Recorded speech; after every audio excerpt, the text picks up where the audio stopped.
പ്രാർത്ഥനയ്ക്ക് വളരെ വലിയ ശക്തിയുണ്ട്. അതിൻ്റെ ആ ശക്തി തന്നെയാണ് നമ്മളെ സ്വാധീനിക്കുന്നത്. നമ്മൾ ഡെയിലി പ്രാർത്ഥന നമ്മളുടെ ജീവിതത്തിൻ്റെ ഒരു ഭാഗമായിട്ട് കൊണ്ടുപോവുകയാണെങ്കിൽ നമ്മളുടെ ജീവിതത്തിൽ ഒരുപാട് പോസിറ്റീവായിട്ടുള്ള ചേഞ്ചസ് ഉണ്ടാവും.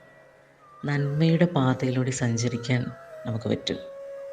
കൂടാതെ സ്പിരിച്വാലിറ്റി റിലേറ്റഡ് ആയിട്ടുള്ള അവെയർനെസ് നമ്മളുടെ കൂടും. എന്ന് പറഞ്ഞാൽ ദൈവികമായിട്ടുള്ള അതിനോടുള്ളൊരു അടുപ്പവും അതിൻ്റെ അറിവും നമ്മുടെ ഉള്ളിൽ കൂടും.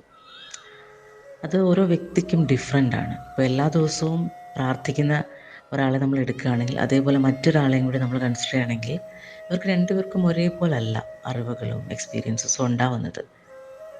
അത് ആ ദൈവീകതയുമായി എത്രത്തോളം ഇവർ കണക്റ്റഡ് ആയിരിക്കുന്നോ അത്രത്തോളം അതിനനുസരിച്ചാണ് അവർക്ക് കിട്ടുന്ന അവെയർനെസ്സും കൂടിക്കൊണ്ടുപോകുന്നത്. സ്പിരിച്വാലിറ്റി എന്ന് പറയുന്നത് അത് ഓരോ പേഴ്സൺ ടു പേഴ്സൺ ഡിഫറെൻ്റ് ആയിട്ട് കിട്ടുന്ന ഒരു എക്സ്പീരിയൻസസ് ആണ്. അപ്പം ഇത് പ്രാർത്ഥന നമ്മളുടെ ജീവിതത്തിൻ്റെ ഭാഗമായിട്ട് മുന്നോട്ടേക്ക് കൊണ്ടുപോകുന്നത് കൊണ്ട് നമുക്ക് ഗുണം മാത്രമേ ഉള്ളൂ. നല്ലതാണ്. നമ്മളുടെ ജീവിതത്തിനെ അത് പോസിറ്റീവ് രീതിയിലേക്കാണ് സ്വാധീനിക്കുന്നത്.